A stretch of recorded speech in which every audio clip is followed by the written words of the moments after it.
Dependência epistêmica. Texto de John Hardwig, filósofo aposentado pela Universidade do Tennessee. Tradução de Desidério Murcho, publicada no site Crítica na Rede. Eu sou Alisson Augusto e você está no podcast Narração Filosófica. No texto de hoje, seremos apresentados a uma visão ampla de conhecimento que considera sermos todos dependentes uns dos outros para sabermos grande parte das coisas que acreditamos saber. Esse é o primeiro texto de epistemologia do testemunho que eu trago aqui no Narração Filosófica. Para quem não sabe, a principal discussão na epistemologia do testemunho é definir a natureza própria do testemunho e avaliar se o testemunho é uma fonte básica de conhecimento e de justificação. De certa forma, o autor do texto de hoje reivindica que, sim, a partir do testemunho dado por especialistas, nós temos boas razões para justificar as nossas crenças e reivindicarmos ter conhecimento sobre algo que muitas vezes a gente sequer entende. E embora isso possa soar como uma falácia de autoridade para alguns, a filosofia contemporânea já está bem acostumada a aceitar que nem todo argumento de autoridade é falacioso. Algo sobre o qual eu já falei no meu canal no YouTube, no vídeo intitulado Argumento de autoridade é sempre falácia? Aliás, a ideia de ler este texto do John Hardwig surgiu justamente nesse vídeo, a partir do excelente comentário do Matheus Leite, que sugeriu que em certos casos, argumentos de autoridade são centrais e totalmente racionais de serem feitos. Ao menos quando a gente está aí na posição de leigos, é claro. E se você quer apoiar de alguma forma o podcast Narração Filosófica, eu te convido a financiar este projeto. Basta acessar o meu site, alisonaugusto.com.br, e descobrir sua forma preferida de apoiar essa biblioteca de conteúdo. Enfim, pessoal, vamos agora à narração deste excelente e instigante texto que nos faz questionar profundamente a forma como temos visto o conhecimento humano nos últimos séculos. Dou comigo acreditando em todo o gênero de coisas a favor das quais não tenho provas. Que fumar cigarros provoca o câncer de pulmão, que o meu carro está sempre a engasgar-se porque o carburador precisa de ser reconstruído, que a comunicação social é uma ameaça à democracia, que os bairros de lata provocam perturbações emocionais, que o bater irregular do meu coração é uma contração ventricular prematura, que as notas dos estudantes não têm qualquer correlação com o sucesso no mundo não acadêmico, que as centrais atômicas não são suficientemente seguras. A lista de coisas que acredito, apesar de não ter provas a favor de sua verdade, é, se não infinita, pelo menos virtualmente sem fim. E eu sou finito. Apesar de conseguir facilmente imaginar o que teria de fazer para obter as provas que sustentariam qualquer uma das minhas crenças, não consigo imaginar ser capaz de o fazer quanto a todas. Acredito demasiado. Há demasiadas provas relevantes, grande parte das quais só estão disponíveis depois de uma formação alargada e especializada. O intelecto é demasiado pequeno e a vida é curta. Que diremos nós, como epistemólogos, quanto a todas estas crenças? Se eu, sem qualquer prova disponível, acredito mesmo assim numa proposição, será minha crença e eu, ao tê-la, necessariamente irracional ou não racional? Será a minha crença, então, mera crença, a opinião acertada de Platão? Se não, por que não? Haverá outras boas razões para acreditar em proposições, razões que não se reduzam a ter provas a favor da verdade dessas proposições? Que razões seriam essas? Neste artigo, quero considerar a ideia de autoridade intelectual, em particular dos especialistas.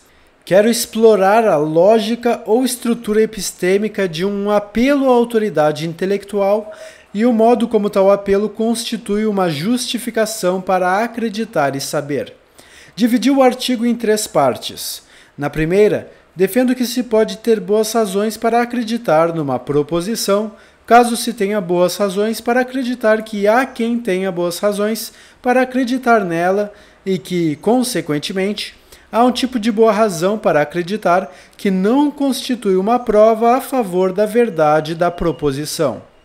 Na segunda, insisto que é porque o leigo é inferior ao especialista, em matérias em que o especialista é especialista, que a racionalidade consiste, por vezes, em recusar-se a pensar por si.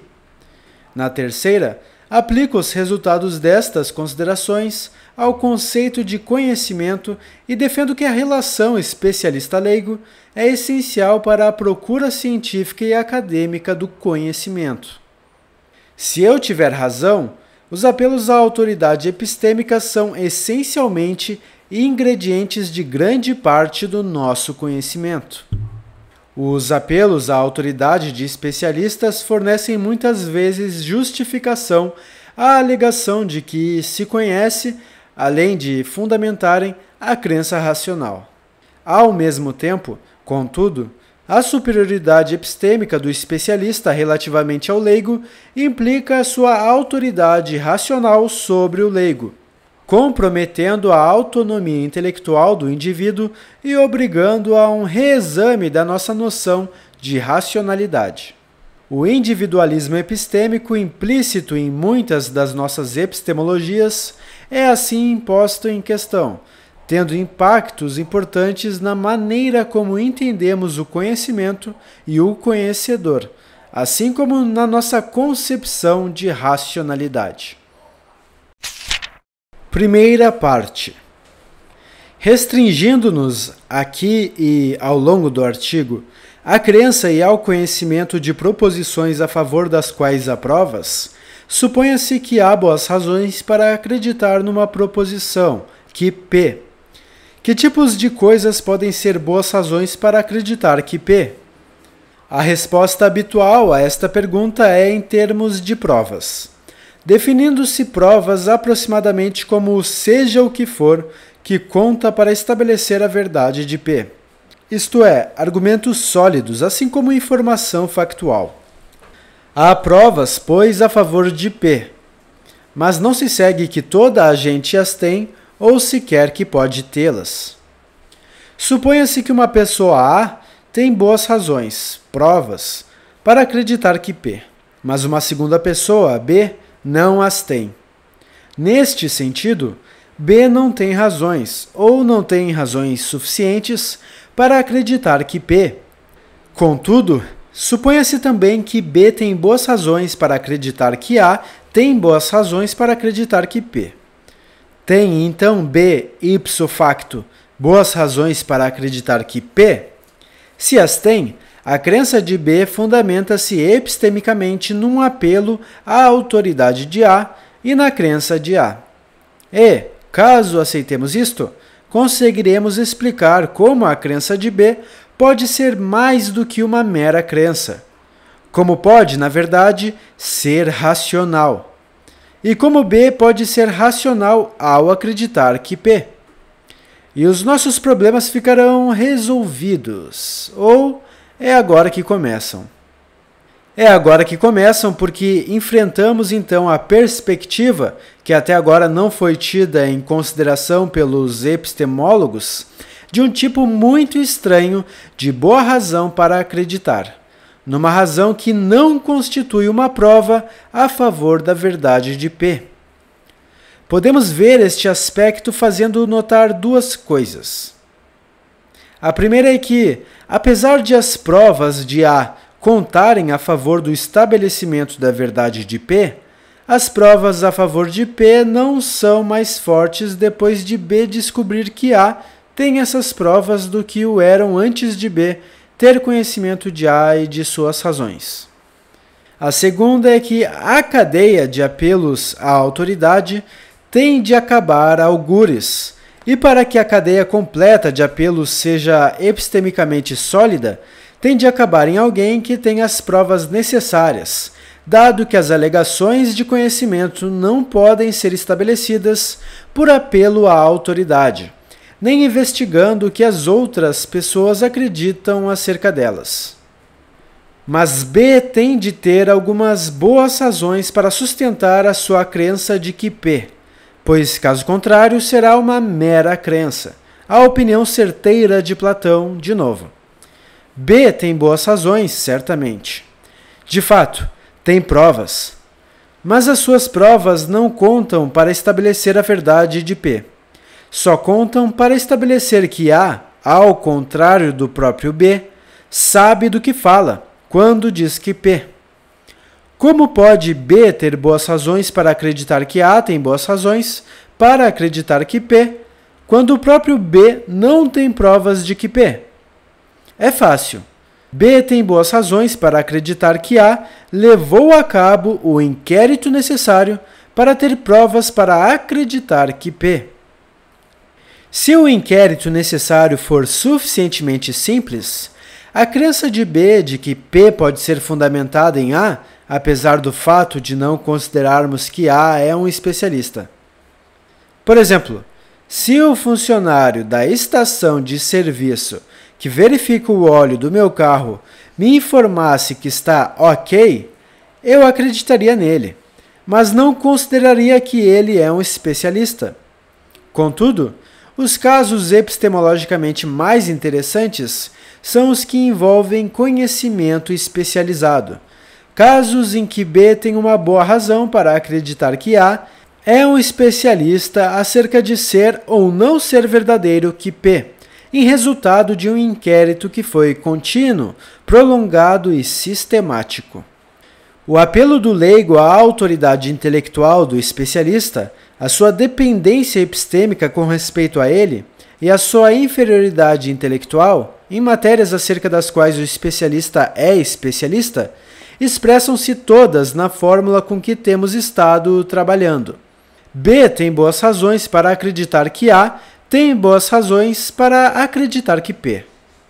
Mas a inferioridade epistêmica do leigo e a sua dependência pode ser ainda mais radical.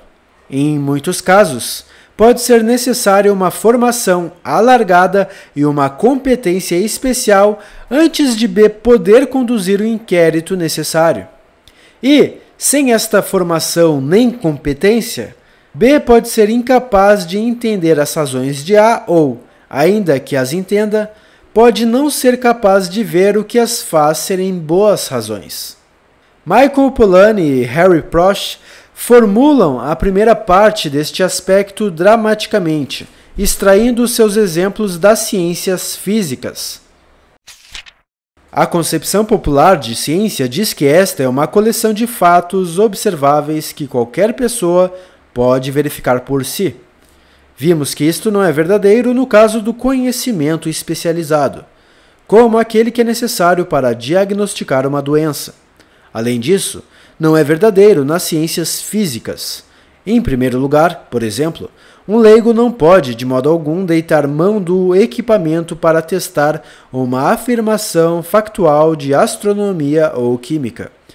Mesmo supondo que poderia, de algum modo, conseguir usar um observatório ou um laboratório químico, não saberia usar os instrumentos que ali iria encontrar e poderia muito bem danificá-los a ponto de ficarem irreparáveis antes ainda de ter feito uma só observação. E, se acaso conseguisse fazer uma observação para verificar uma afirmação científica e encontrasse um resultado que a contradissesse, poderia com toda a legitimidade pressupor que cometeram um erro, como fazem os estudantes num laboratório quando estão a aprender a usar o equipamento. Além disso, a formação e a competência resultantes para conduzir o inquérito exigido só são muitas vezes acessíveis a quem tem certos talentos e capacidades. Consequentemente, B poderá nunca ser capaz de obter as provas que sustentam a sua crença de que P. Se a minha própria luta perdida e desesperada com o cálculo, quando era calouro, for um indicador fidedigno, poderei nunca ser capaz de obter provas da minha crença de que a física da relatividade está correta, por mais tempo e esforço que dedique a esse empreendimento. Poderá simplesmente acontecer que eu não tenha a capacidade matemática para ter tais provas. Mas a formação alargada e a competência especial podem ser necessárias antes de se poder avaliar ou até compreender as razões dos especialistas para acreditar que P. Apesar de eu poder ser capaz de compreender estudos acerca do impacto da comunicação social nos eleitores, não tenho a competência para avaliar os méritos desses estudos, pois não sou versado nas questões que dizem respeito aos métodos de investigação das ciências sociais.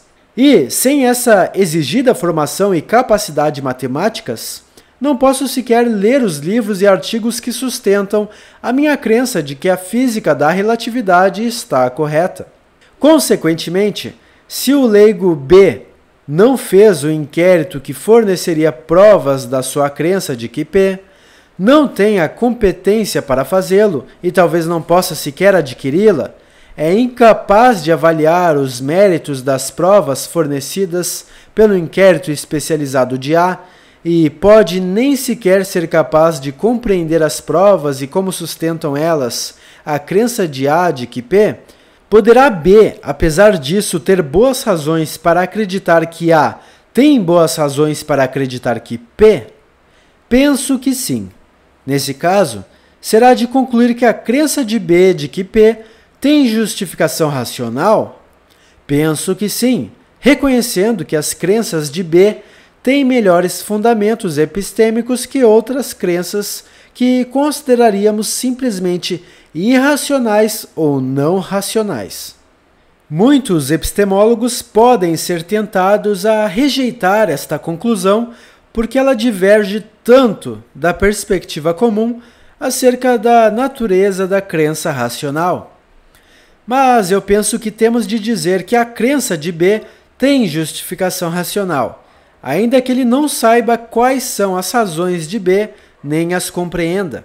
Se não quisermos ser forçados a concluir que uma percentagem muito grande de crenças em qualquer cultura complexa são simples e inevitavelmente irracionais ou não racionais.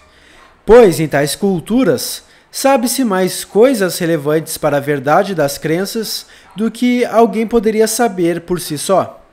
E seria certamente paradoxal que os epistemólogos sustentassem a ideia de que, quanto mais se sabe numa cultura, menos racionais são as crenças dos indivíduos dessa cultura.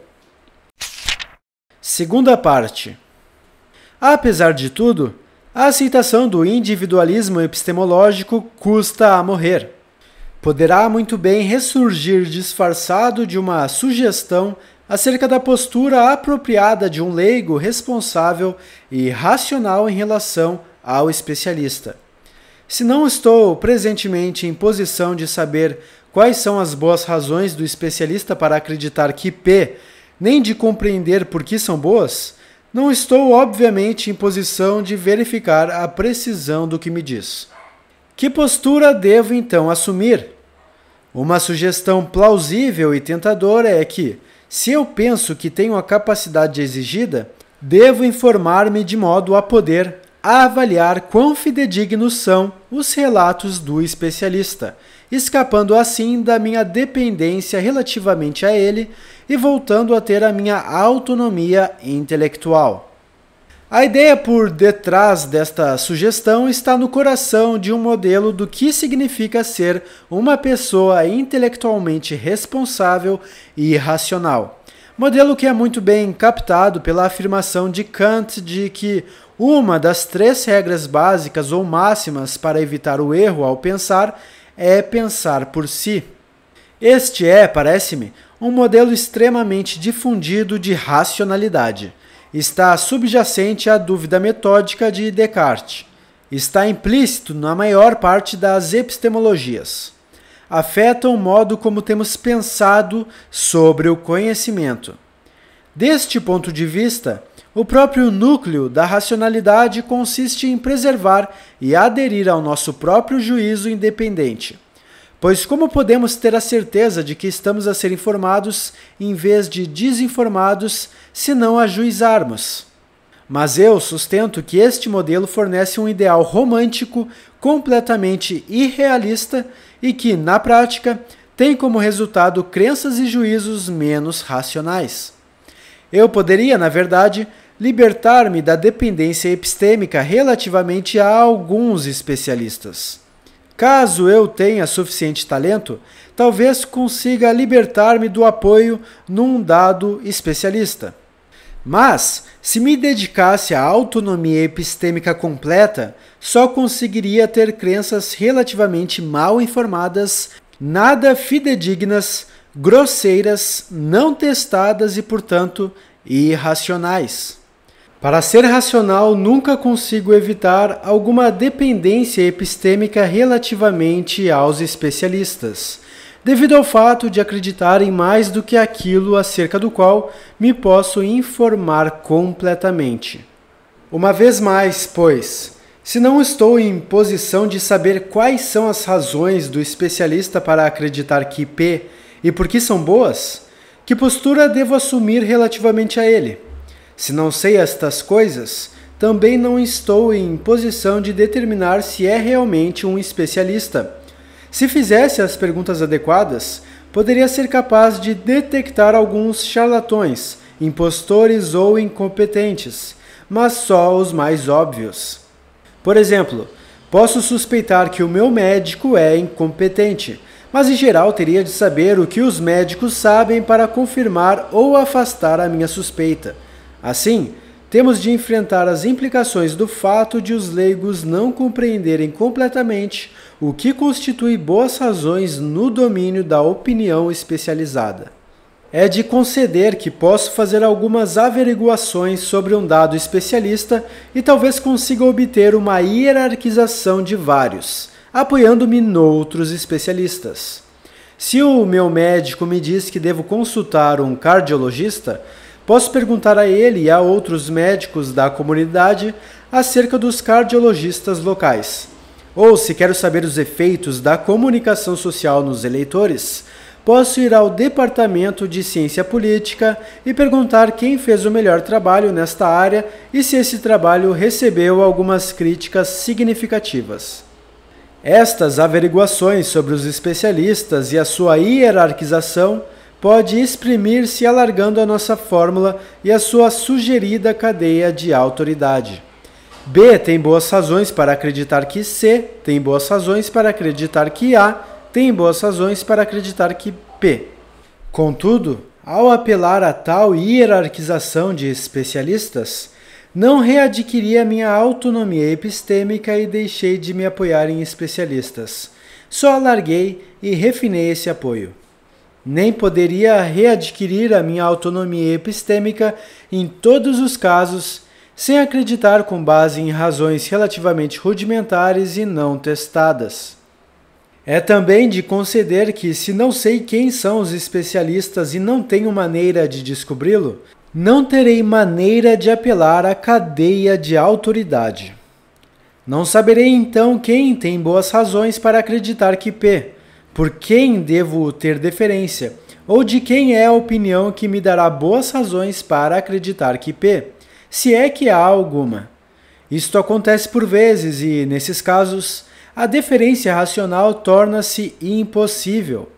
Mas, em geral, consigo encontrar alguém cuja opinião é mais informada que a minha e que pode reenviar-me para alguém que sabe se se dá ou não o caso de que P. E mesmo que um leigo, devido à sua relativa incapacidade para distinguir entre os especialistas, acabe por apelar a um especialista menor em vez de maior, a opinião do menor será mesmo assim melhor que a sua. Assim, em termos da nossa fórmula, B poderia acreditar que P, porque tem boas razões para acreditar que A tem boas razões para acreditar que P. Ou porque tem boas razões para acreditar que C tem boas razões para acreditar que A tem boas razões para acreditar que P. Mas, em qualquer caso, B não pode ter razões suficientemente boas para não acreditar que P ou para acreditar que não P. Por outras palavras, o leigo não pode racionalmente recusar ter deferência pelas perspectivas do especialista ou especialistas que reconhece. Isto não significa que B nunca consegue levantar uma objeção devastadora à crença de que P, ou nunca consegue imaginar uma alternativa à crença de que P. Mas significa que só alguém com o conhecimento especializado de A pode avaliar com precisão o valor e a validade da objeção ou da alternativa.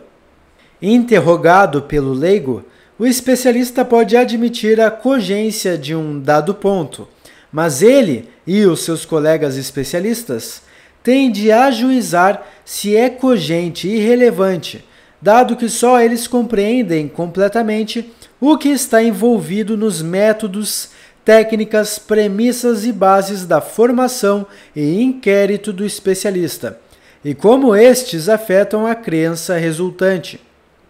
O leigo pode, por outras palavras, propor críticas e alternativas, mas racionalmente tem de permitir que o especialista as rejeite.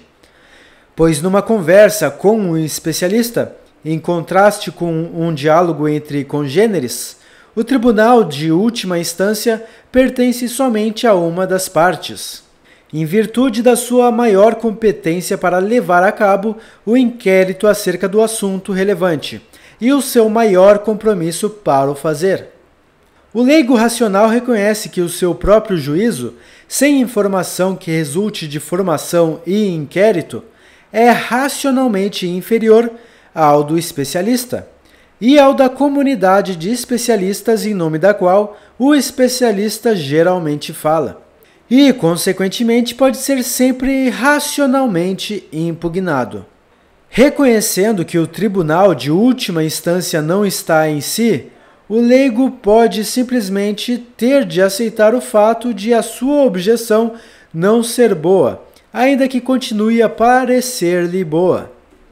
Há, evidentemente, toda uma série de ad hominems que permitem que um leigo se recuse racionalmente a ter deferência pela opinião do especialista.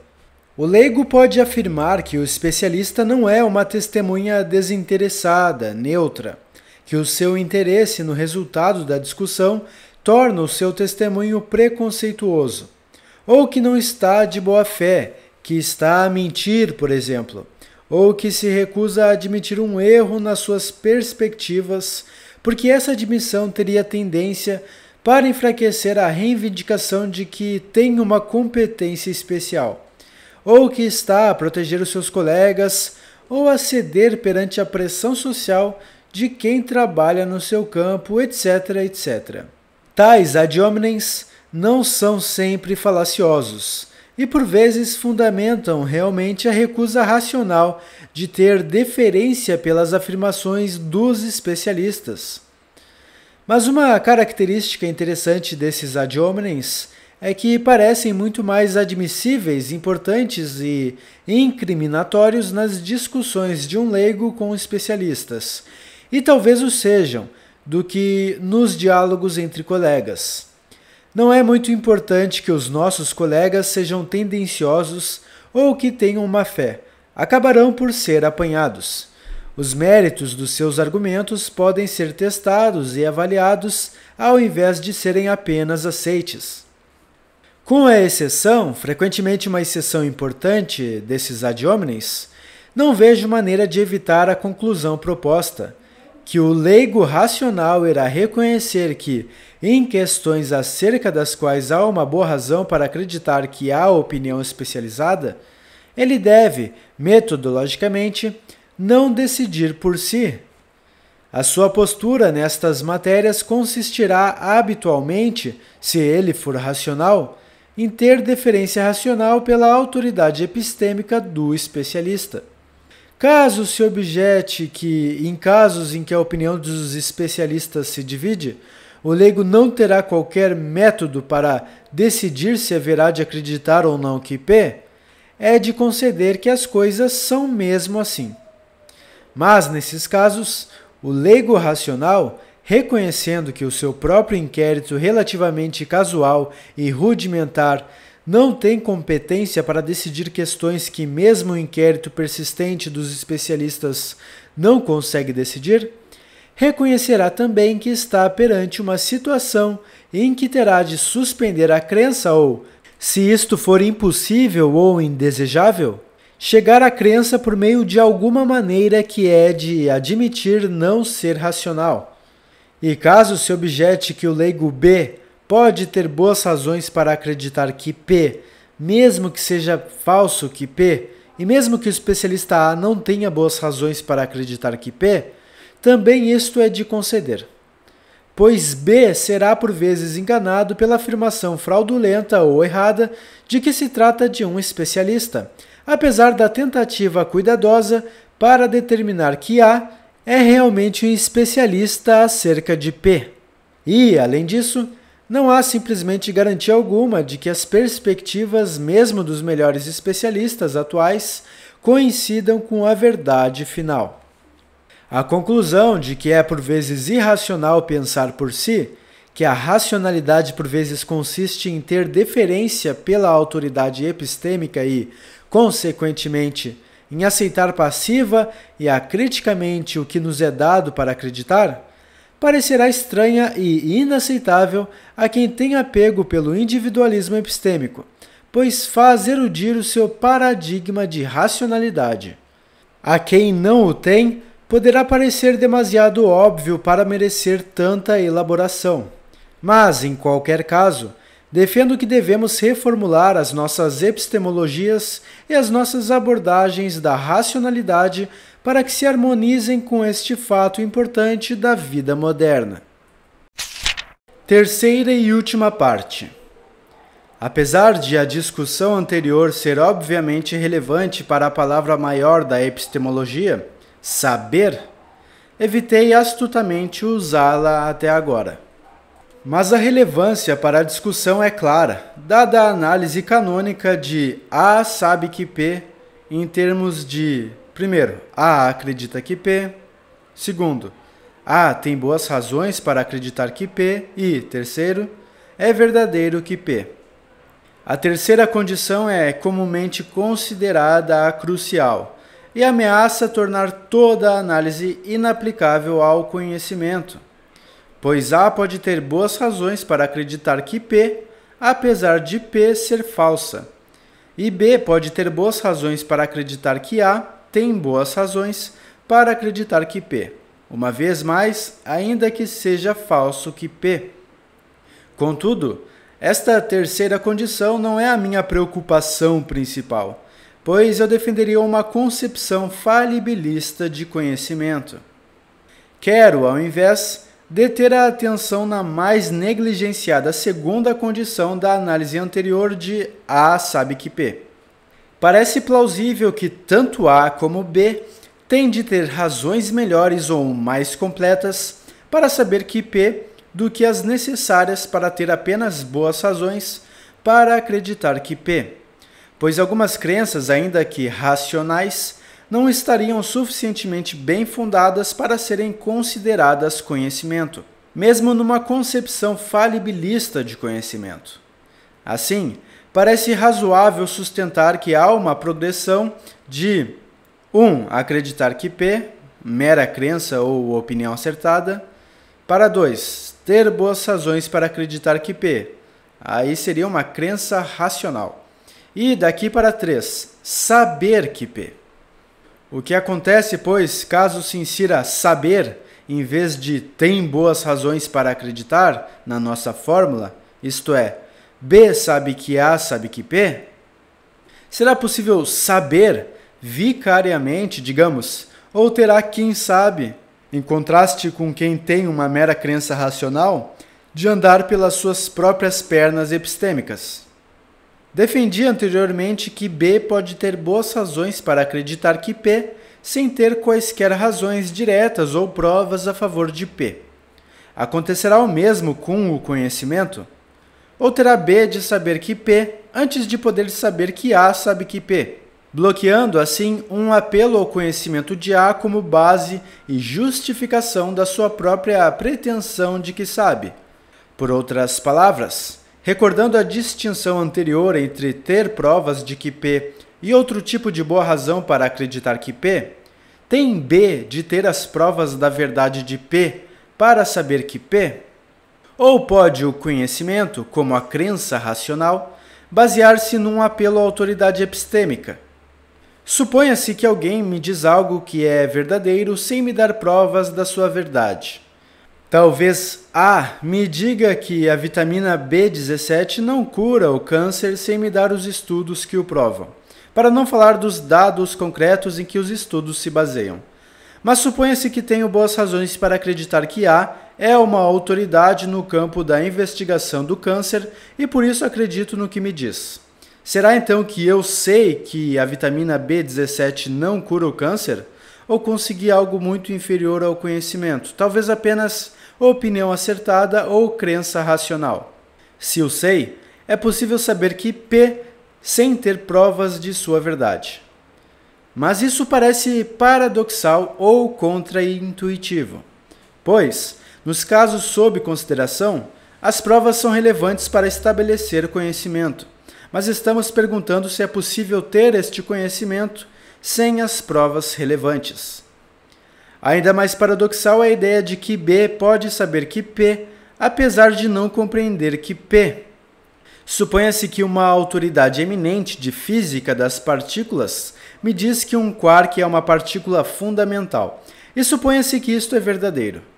Mas eu nem sequer entendo o que isso significa, porque não tenho qualquer noção do que é um quark ou do que conta como partícula fundamental. Contudo, vou fazer averiguações sobre o físico e, em resultado disso, sei que tem credenciais ímpares.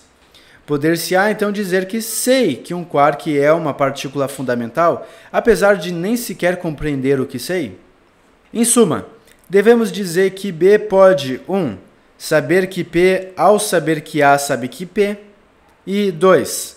Sabê-lo sem saber primeiro que P?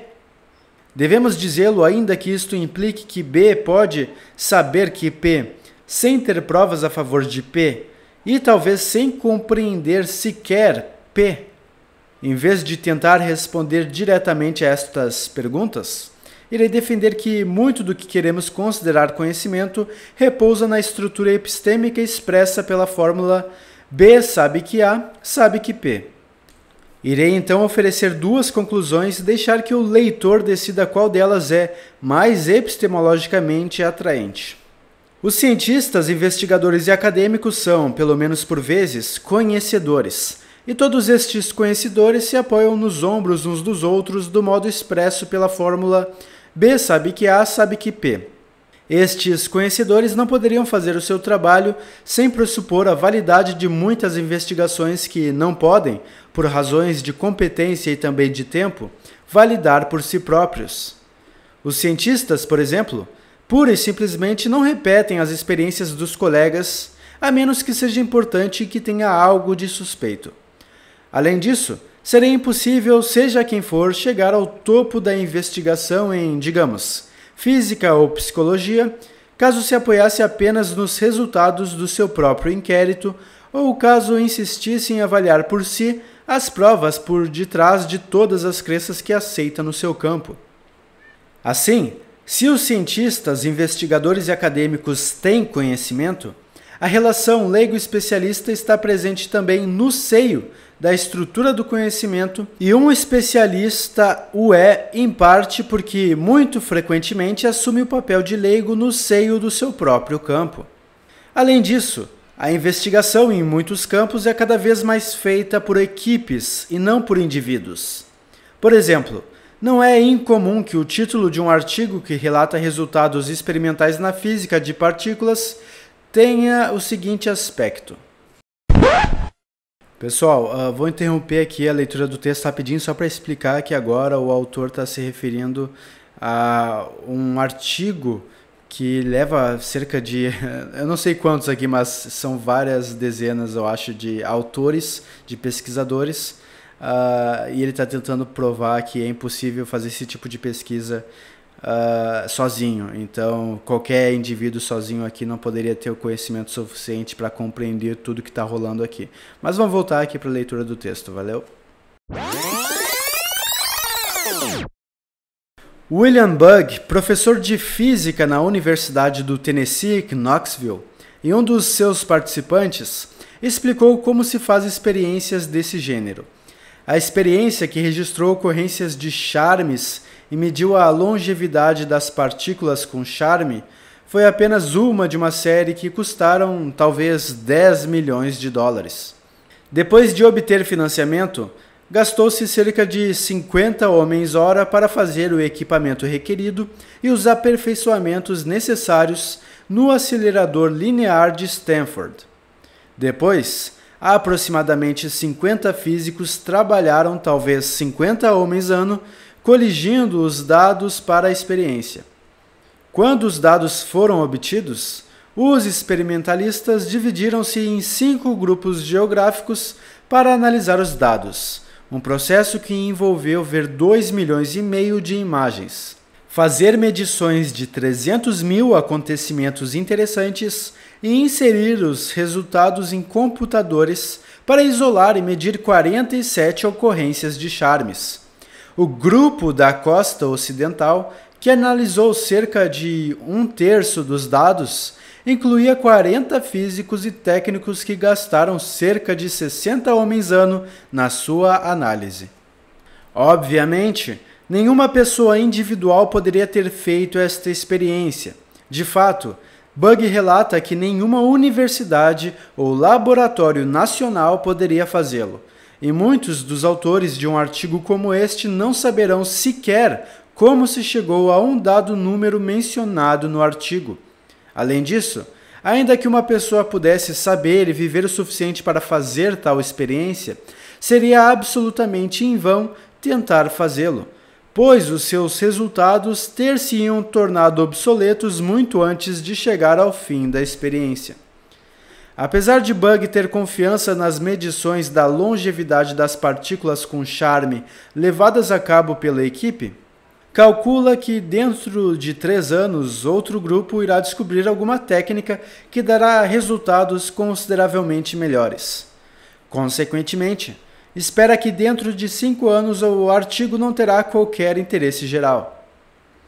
Por fim, Bugg faz notar que os 99 autores do artigo representam diferentes especializações na física de partículas, mas todos são experimentalistas, de modo que nenhum seria capaz de levar a cabo as revisões teóricas que poderiam ser necessárias em resultado desta experiência e que constitui grande parte da sua razão de ser.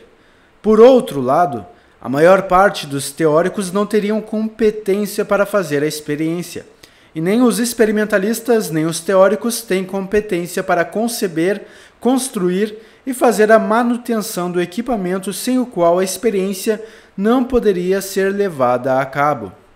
Obviamente, este é um exemplo, ainda que não seja de modo algum extremo no domínio da física de partículas. Contudo, consegue-se ver como a dependência de outros especialistas permeia qualquer campo complexo de investigação, quando se reconhece que a maior parte das notas de rodapé que citam referências são apelos à autoridade. E quando estas notas de rodapé são usadas para estabelecer premissas do estudo, inserem o autor em relações de leigo especialista, mesmo no seio da sua própria investigação.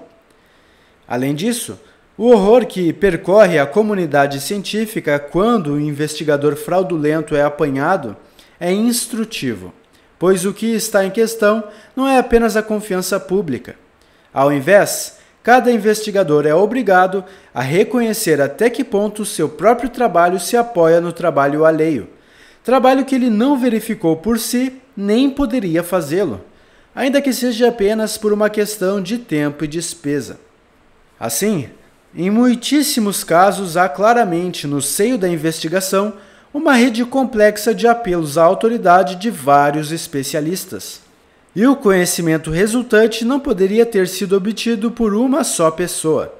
Temos então algo como o seguinte: A sabe que M, B sabe que N, C sabe que 1, que A sabe que M e 2, que se M, então O.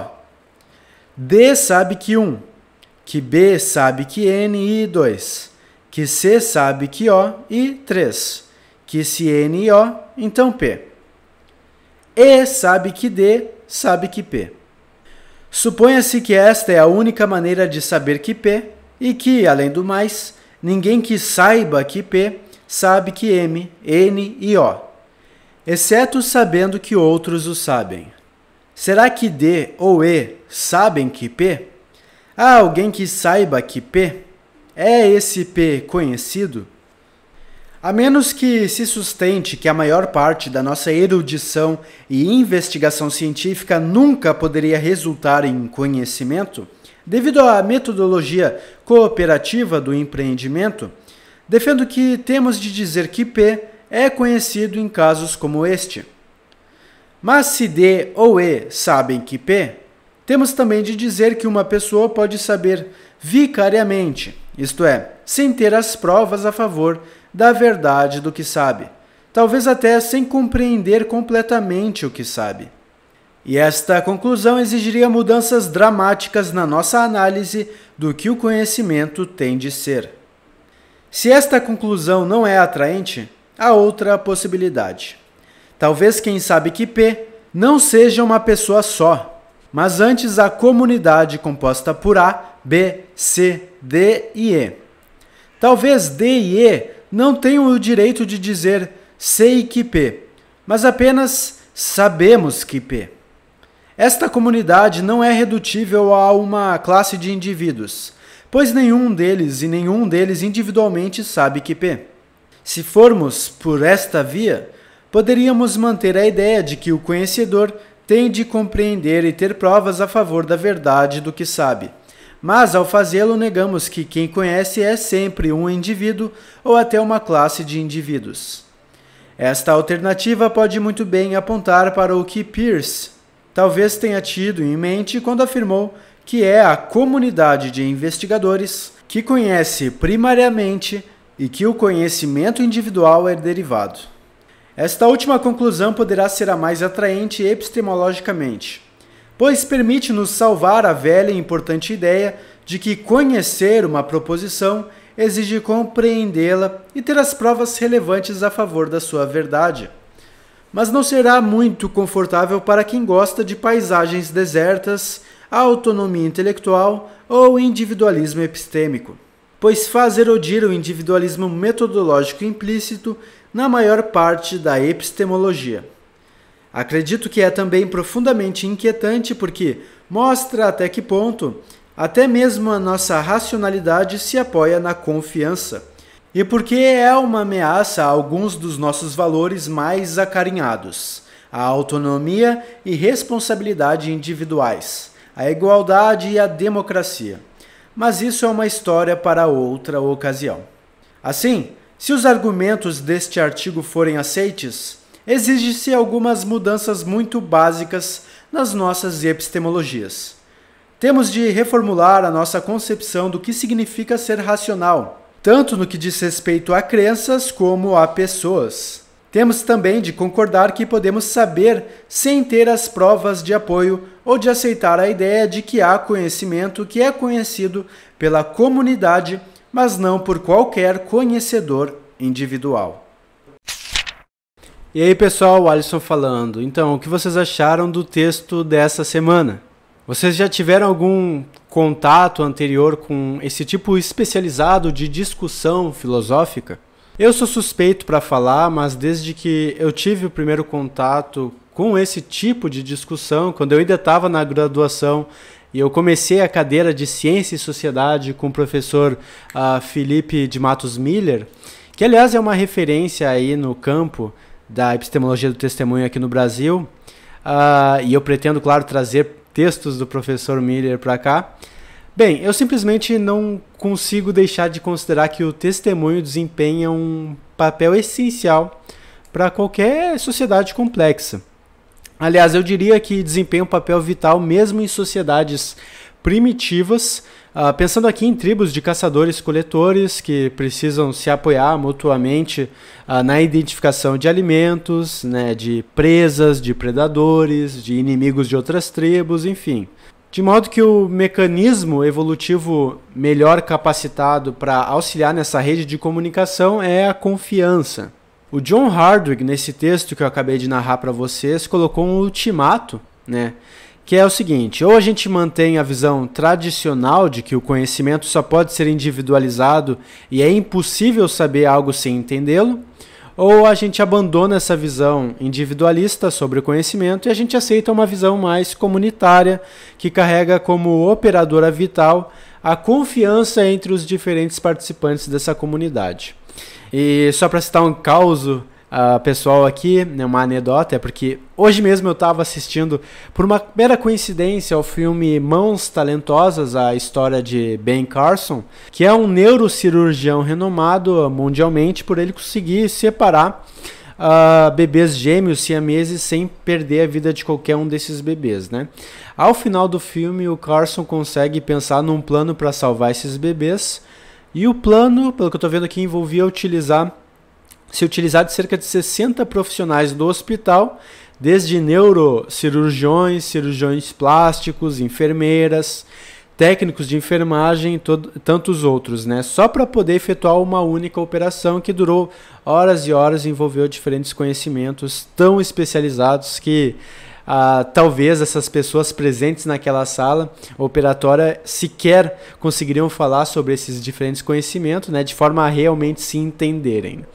Além disso, não apenas 60 pessoas estavam diretamente envolvidas na cirurgia, como havia todo um arsenal de equipamentos, desde equipamentos mais simples como bisturis, a mais complexos como máquinas de congelamento de sangue e todo esse tipo de coisa que apenas engenheiros e empresas multinacionais que envolvem outros conhecimentos especializados, né, conseguem realmente construir.